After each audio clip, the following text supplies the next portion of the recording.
Hi, I'm PC. Welcome back to part 2 of the 9th Busiversary. This is now past 52 activists covering the massacre in the Middle East, and we're still doing taping. And this year we've done a project with Jan and Kaylee and Linda, myself helping Kaylee to learn the art of video taping and interviewing. And they took that to Sierra Leone. We went to refugee camps along the Sierra Leone border. Actually, it was in Guinea, and many people had fled the country. The main coverage of this war over the last few years in the mainstream media has really focused pretty exclusively on the brutality of the rebels. We felt that was a very limited and unfair representation of the war. So when we came back, we were interested in putting that war in a broader global context, how the global economy contributed to the instability there. We also were very inspired by the women there and wanted to tell the story of the war through their eyes. Not only their experience as victims of the war, but how they are gaining a new voice in the peace process itself. Sierra Leone is a small country along the coast of West Africa, bounded in the north by Guinea and Liberia in the south. During the 1700s, thousands of Sierra Leoneans were brought to South Carolina and Georgia during the Atlantic slave trade. There are so many organizations that want to help women, but these women don't know how to find this place. If there is no information center, how will they know where to go? And where is all this money going? These women don't know. There should be one information center in every African cities or every corner of the place where these women can go to get information. If men know that there is an information center where these women can get this information to use, they will stop violating women. It's because they don't know. Many thousands of women have fled, seeking refuge in the neighboring country of Guinea. But amidst the tragedy of the Civil War, women are crossing other borders as well. The cultural borders imposed by colonial powers, the borders of traditional gender identity, and the borders between the war-torn present and a vision of the future. We decided to come together because we have many women that know skills. Some are traders, some know embroidering, tailoring, needlework, baking, garage dyeing.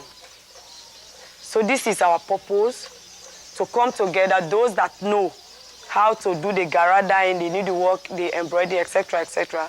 We teach others. Train each other in Yes, skills. training, yes, the skills that we know.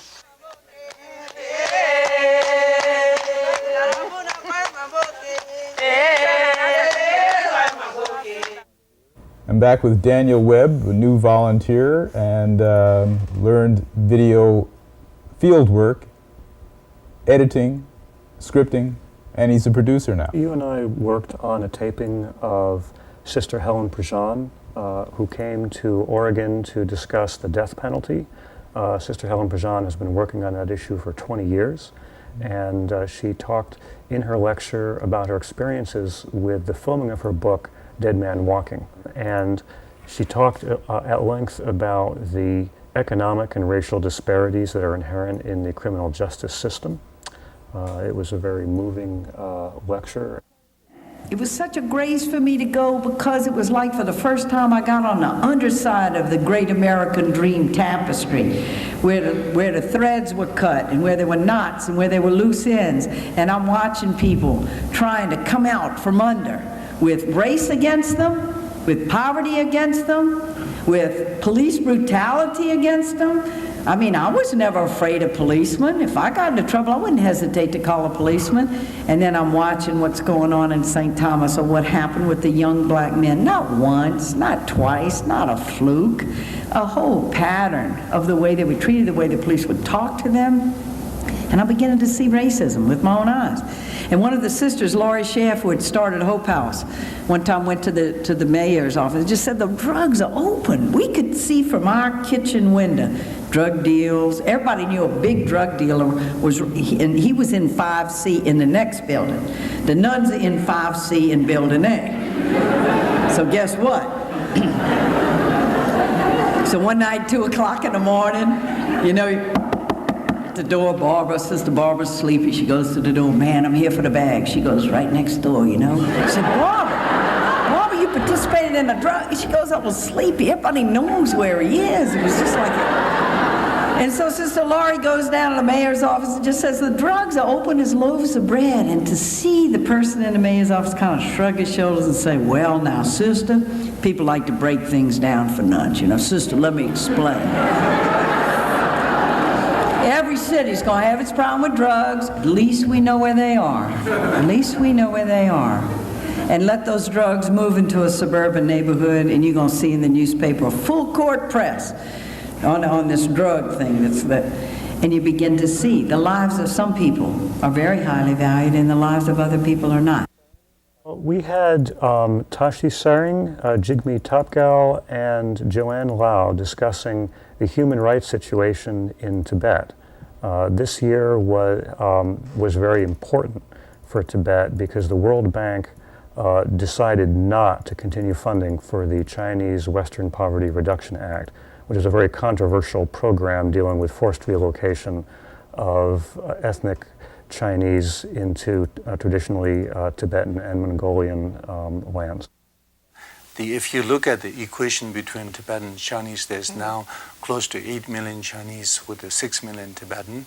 So the Tibet itself is now divided into 5 different regions. So the what they call so-called today the autonomy of Tibet is only a trinket, 1/3 of the Tibetan. The historical the land is now only called the Tibet. So 2/3 of Tibet is now being annexed. So that is very unfortunate. And another thing is, I tell you my personal story. So my mother went to prison torture for 17 years to believe what she believed in. And finally, result of the torturing, when I went to see her, that her eyes could not see, her nose has not really always been, the pus is coming out. And so if you look at atrocity of the total of it, that's just the tip of iceberg, what happened to my mother. But if you look at it, total of the Tibetan, there's 6 million Tibetan. If you ask anyone, do they have maybe 2 of the families were being destroyed because of the Chinese illegal occupation of Tibet. This year, in end of March and beginning of April, sometime between that, 50 Tibetan children, those children were students in India, and after giving their exams, after doing their exams, they were returning to Tibet to visit their parents and their family members, and those children were arrested. And till now, we do not know we are not sure about the whereabouts of these 50 children, and these 50 children are suspected to be taken somewhere in detention center in Nyeri and some in different prisons in Lhasa. What's the reason behind that? There's nothing, just the fact that these children study in India under so-called, the Tibetan different refugee communities where I've been educated. Hi, my name is Jason Raymond, and I work at Tualatin Valley Community Access. I've been volunteering with the Flying Focus Video Collective for about a year now. The following clip that you're going to see is from the 1999 End Corporate Dominance Conference, which was held in Portland. The conference has been held in Portland for the past 3 years now. The piece that I edited, I worked with Vanessa Rennick, also a volunteer with Flying Focus. And the program, which aired here at Tualatin Valley Community Access, was a show from the 60-minute Speakers and Events series, and it was called Prisons for Profit. It was about the privatization of prisons. It's almost like back in slave times. The prisoners that are being auctioned off to the highest bidder are mostly African-American men. So you almost have this whole thing happening back from the 1800s. And it's interesting that the whole rationale for private prisons is save states money. So private corporations come in and say if the state is used to spending like X number of dollars a day to house a prisoner, the corporation will offer the highest amount they can up to that, so they can prove some savings. Even though studies, even from the United States General Accounting Office, have proven that privatization of prisons don't save money. Right now, the familiar made in the USA label, like you can feel all proud, you can look at this and you go, oh good, this wasn't made in some third world country where they had to whip some Indonesian worker, right? It's coming back.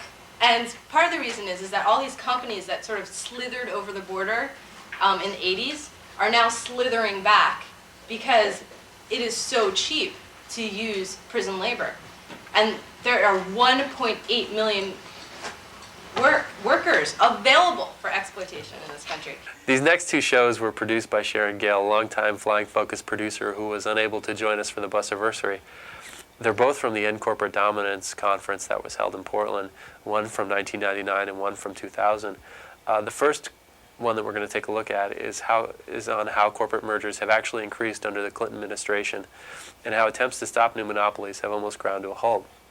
The second features David Oakes of Support Coalition International, who talks about forced drugging and other problems facing people struggling with mental illnesses in today's profit-driven medical system. So let's take a look at those two clips.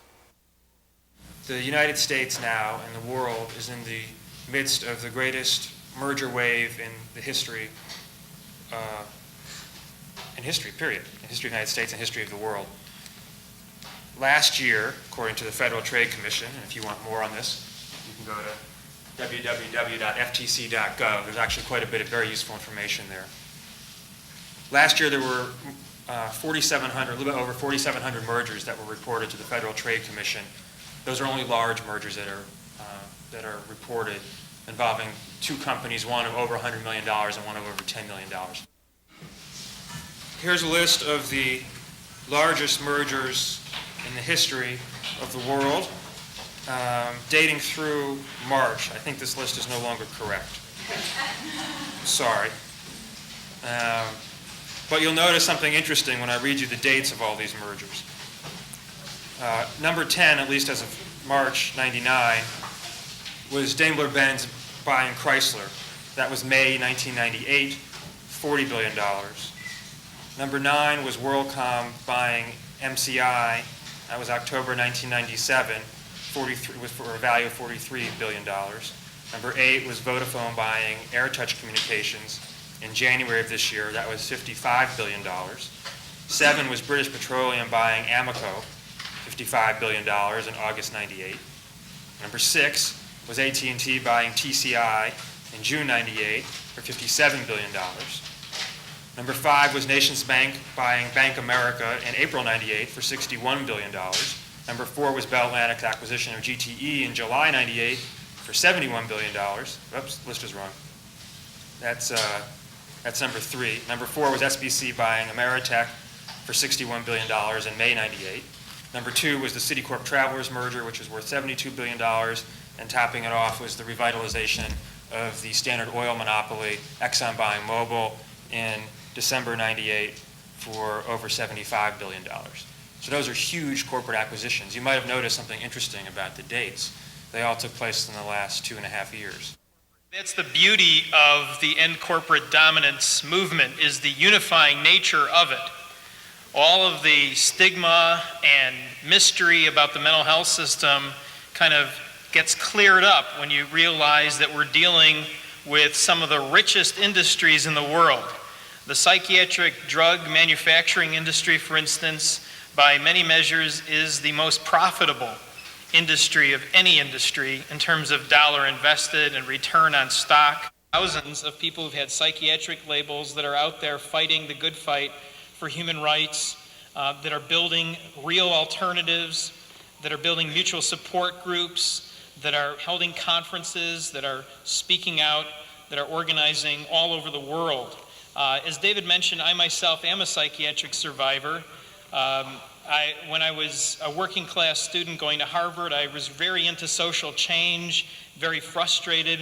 I got a scholarship from the Teamsters to go to Harvard, of all places, and that kind of added to the stress. So I ended up in the 1970s experiencing the psychiatric system as a Harvard student, and I was locked up 5 times in the psychiatric system, and I experienced what it was like to be on the receiving end of in this case, McLean Hospital, acclaimed as one of the main psychiatric corporations in the world, and in fact that's the subject of Girl Interrupted, where I was discovered that what the treatment was being held down and forcibly injected with psychiatric drugs in solitary confinement, and that was my recruiting room. These next 2 programs are keynote speakers from the conference who were taped by Mary Enslow and her daughter Mary Jane. They aren't here on camera because they're behind the camera right now. The first one is Ronnie Duggar from the Alliance for Democracy, talking about the histories of corporations in America, how they've become so powerful to the point where corporations now have more power than we do. In 1886, in a certain Supreme Court decision, the Supreme Court held that the 14th Amendment, which had of course got passed to protect blacks in the South after the Civil War, applied to corporations. This was the subject of a long essay called Divided We Stand by the Texas historian, the American historian, Walter Prescott Webb. I was in the university library down in Texas looking for it and found it the other day, and a copy has been sent to me.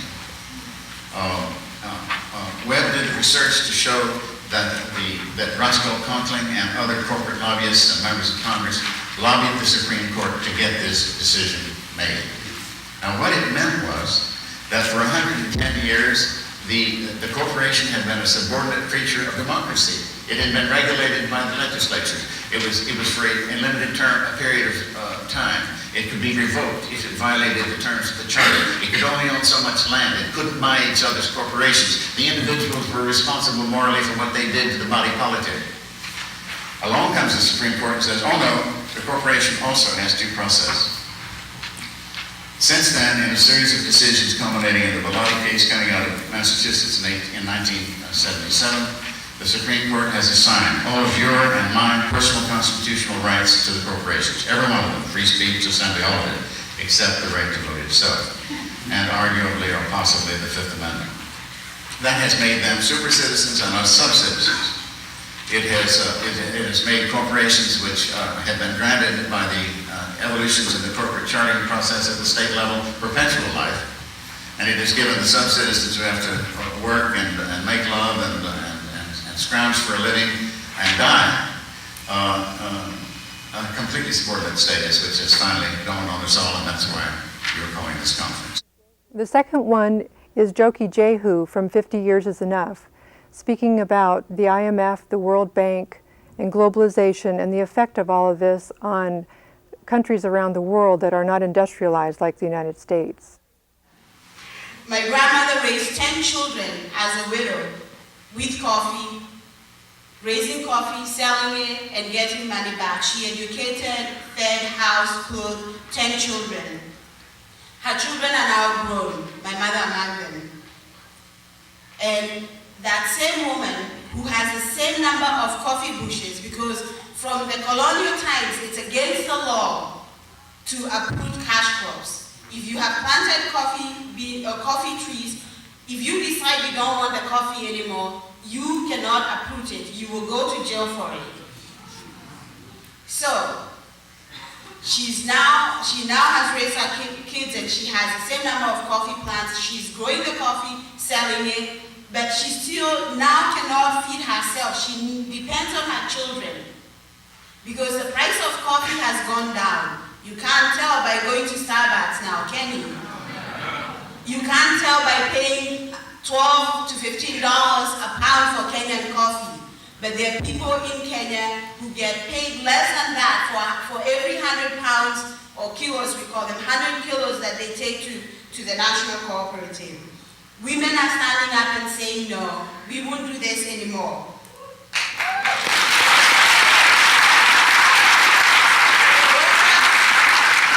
Workers are organizing. They're saying we won't take 31 cents a day in Haiti anymore. We won't take $2.26 a day in Indonesia to make a $150 pair of Nike shoes. And you and I have to stand with them. We have to organize. We have to organize boycotts. We have to organize demonstrations. We have to organize pickets so that for every $1 million that Philip Knight gets for working at Nike, there's a little bitterness with it that has to go down. Make that $1 million a day or whatever a little bitter and a little less sweeter for him to swallow. People are organizing and we have to stand with them. In this last show from the conference, it's a workshop called Sacred Wombs featuring two midwives talking about women's reproductive issues and birth.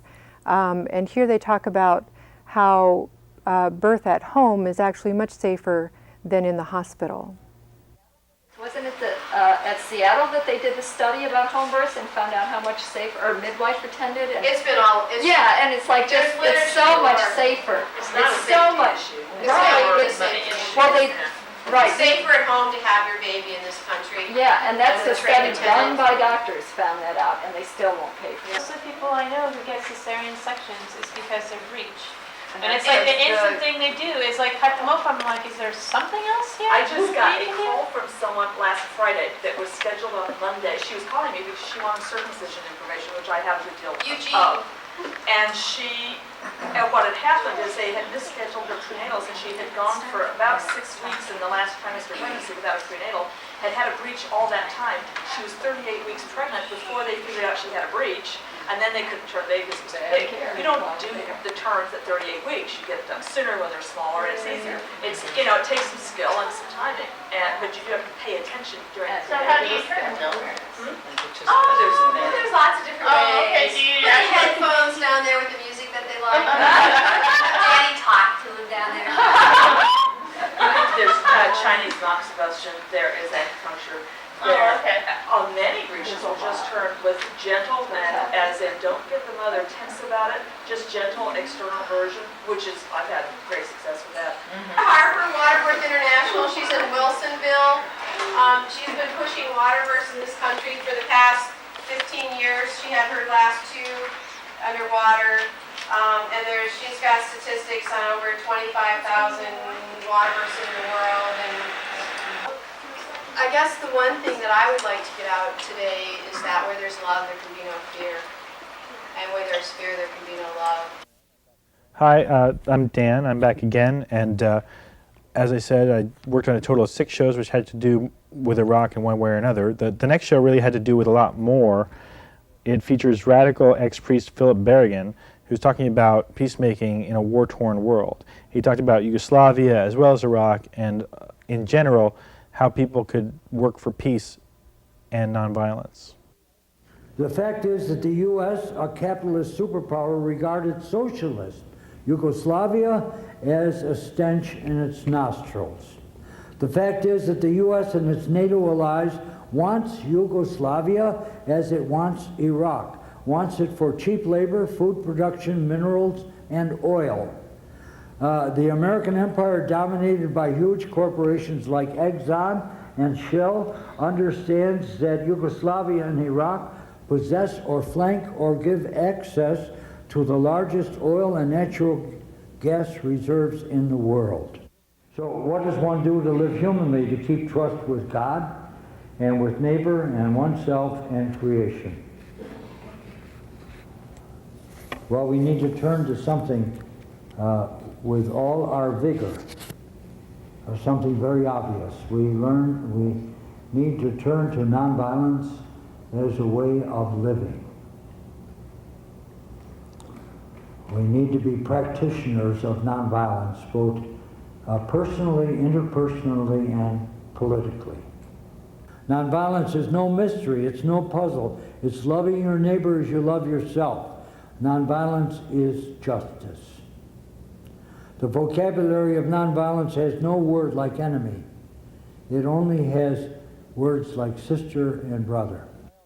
Finally, Kyle taped a news conference that I held in July of this year, 2000, after the videotapes that I made when I went to Iraq in 1997 were finally returned to me by U.S. Customs. So the ACLU was there at the news conference, and we're speaking about how freedom of speech and freedom of the press are more important than any U.S. policy, particularly one that is murderous. And I want to show you some of the clips of the tapes that I finally got back after 2.5 years. While the ACLU takes no position on the wisdom of U.S. policies towards Iraq, we certainly strongly object to the U.S. government's attempts to censor the free flow of information from U.S. citizens on the conditions of Iraq. One of the cornerstones of our form of government is the freedom of expression. The First Amendment guarantees all Americans the right to debate controversial ideas and to question the validity of government policies. If we are going to be free to debate the wisdom of government policies, then we must have access to information that is relevant to those policies. That is why the ACLU agreed to represent Dan Handelman in his struggle to recover his personal notes and videotapes from his trip to Iraq. We're 4 Americans who are violating U.S. sanctions in order to bring medicines to the country of Iraq. I think the impression I bring is being on the ward, it was just jammed with people. All of this is because of poverty, and they cannot offer the milk which is required for their growth. So this is the final result, waiting for their final destiny, which is proximal and much proximal. She's waiting for the death of her baby. And we can see now in the hospital and in the population many cases of malnutrition, and some other disease reappear now after 7 years of embargo and after missing of food and special medicine, especially about the little children. We're at the Al Qadisiyah Hospital in Saddam City, the very poor district, and we are going to visit a neonatal care area. Well, there's a fly in the incubator now. When we saw the incubators, my first niece was put in an incubator after she was born because her umbilical cord had been wrapped around her neck, and she is now a happy and healthy baby, and 3 years old, and quite wonderful and beautiful. And I wonder whether those babies in the incubators here in Iraq are going to have the same luck or the same chance. Well, thanks for joining us for our 9th Busiversary at Flying Focus. We have been around for 9 years. We really always appreciate any kind of support, whether it's volunteer or anything else. You can call us if you want to get involved at 503-239-7456 or 503-321-5051. And please join us every week in the same time slot and support independent media. Thanks very much for watching the Busiversary.